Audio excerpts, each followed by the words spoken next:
నేను ఎవరో మీకు తెలుసా? తెలిసిన వాళ్ళు చెప్పండి. నేను ఒక ఇజ్రాని, కానీ మీరు పూర్తి పురుషులు, పూర్తి స్త్రీలు. మరి నేను అటు ఇటు కానీ ఒక ఇజ్రా అనే ధర్మం కోసం పనిచేస్తుంటే కనీసం మీరు పూర్తి పురుషులయ్యుండి, స్త్రీలయ్యుండి ధర్మం కోసం నిలబడి ధర్మాన్ని కాపాడక్కర్లేదు, ధర్మాన్ని ఆచరించండి. ఎవరు వచ్చినా సరే మతం మారమంటే నేను హిందువుని, ఇది హిందూ దేశం, నువ్వెవడో నన్ను మతం మారడానికి అని చెప్పి అడగండి గట్టిగాని. మీరు పోరాటం చేయక్కర్లేదు. జై శ్రీరామ్. మీరు పోరాటం చేయక్కర్లేదు, కనీసం ధర్మాన్ని ఆచరించండి, పాటించండి.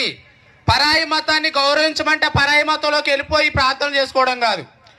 నేను ఒక ఇజ్రాగా మీకు చెప్పాను, కానీ గతంలో నేను ఒక ఎక్స్ క్రిస్టియన్, 8 సంవత్సరాలు చర్చికి వెళ్ళా, కానీ అక్కడ ఏమీ లేదు.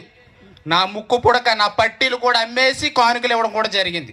మా అక్క పూజలు చేస్తుంటే సైతాన్ సైతాన్ అని చెప్పేసి పూజలు చేయనిచ్చేదాన్ని కాదు. తర్వాత ఒక మహానుభావుడు నాకు ఒక పెద్ద ఆయన చెప్పాడు, నువ్వు బైబిల్ పూర్తిగా చదివి హిందుత్వాన్ని ద్వేషించన్నారు. సరే ఎందుకు అన్నారా అని చెప్పి, అవును దేవుడిదే కదా, చదవాలి చదవాలని చెప్పి ఇంట్రెస్ట్తోని కంఠస్థం పట్టేశా. కనీసం ఒక 10 మంచి మాటలు కూడా లేవు. నాకు అవసరమా ఈ పరాయి దేశం మొత్తం? నా దేశాన్ని, నా ధర్మాన్ని దూషిస్తున్నానా బాబోయ్, నా అమ్మ నాన్నలు ఇచ్చిన సనాతన ధర్మాన్ని వదిలేస్తున్నానా అని భయం వేసి పక్కన పెట్టి నా ధర్మంలోకి స్వధర్మంలోకి వచ్చి హిందూ ధర్మం కోసం ఫైట్ చేస్తున్నా. ఎందుకు? సరే నాకెందుకు లేని మారిపోయి నేను మీలాగే ఉండొచ్చు, కానీ మీలాగా ఎంతమంది మారిపోతారో మారనివ్వకూడదు. ఈ దేశం హిందూ దేశం అని చెప్పి కంకణం కట్టుకుని నాకు ఎన్ని ఇబ్బందులు జరిగినా, నన్ను ఎన్ని బెదిరింపులు కావాల్సి వచ్చినా, ఎంత పాస్టర్లు ఎంతమంది బెదిరించినా, ఎంతమంది క్రిస్టియన్లు బెదిరించినా తగ్గేదే లేదంటూ ధర్మం కోసం నిలబడ్డా. జై శ్రీరామ్, జై శ్రీరామ్. ఈ నెలలో ఖచ్చితంగా మన గిరిజన ప్రాంతాలకి ఈ గొర్రెలు మందల కింద వచ్చి మన అమాయకమైన గిరిజనుల్ని, మన హిందూ బంధువుల్ని రొట్టె ముక్కలు, చాక్లెట్లు, బిస్కెట్ ప్యాకెట్లు, రగ్గులు, స్వెటర్లు ఇచ్చి వాళ్ళ సేవ అనే కార్యక్రమం దొంగ పేరు పెట్టుకుని దొంగ ముసుగులో వచ్చి మనల్ని మతం మారుస్తారు. కంపల్సరీగా వాడి గొర్రెడు ఒక పాస్టర్ ఉంటాడు, పెద్దోడాడు, ఆడొచ్చి మన ధర్మాన్ని నాశనం చేయడానికి గొర్రెల తొట్టులో ఉన్న జనాలందరూ వేసుకొస్తాడు ఆ గొర్రెల్ని. మనం సింహంలాగా నిలబడాలి. వాడిచ్చే బిస్కెట్లకి, రగ్గులకి మనం కక్కుర్త పడకూడదు. నేను ఉన్నా, ఇప్పుడు మీకు చెప్తున్నా, 50 లక్షలు ఇస్తామని పాస్టర్లు ఆఫర్ పెట్టారు. వాడు 50 లక్షలు నన్ను కొనుక్కోగలడు, నా ధర్మాన్ని కొనుక్కోలేడు కదా. జై శ్రీరామ్.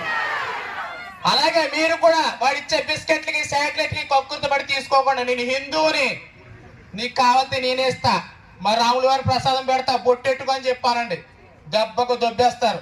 కానీ నాకెందుకులే అని అనుకున్నారనుకో, ఉన్నదల్లా ఒకటే దేశం, మన భారతదేశం హిందూ దేశం. పక్కనున్న బంగ్లాదేశ్ లో, పాకిస్తాన్ లో మన హిందువులకు చోట్లేదు. కుక్కల చేత బతికుండగా మర్మాంగాలు తినిపిస్తున్నారు మగవాళ్ళని. ఈడ్చుకెళ్ళి కొట్టి కొట్టి చెట్టుకి వేలాడదీసి బ్రతికుండగానే పెట్రోల్ బస్ తగలబెడుతున్నారు నా కొడుకులు పాకిస్తాన్, నా కొడుకులు బంగ్లాదేశ్. ఇప్పటికే అన్ని మతాలు సమానం అంటూ కూర్చుంటే మన పూజలు, మన పండుగలు, మన గుళ్ళు, మన కులం, మన మతం ఏమీ ఉండదు. కాబట్టి చాలా జాగ్రత్తగా వినండి, ఆచరించండి, ధర్మం పట్ల పట్టుదలతో ఉండండి.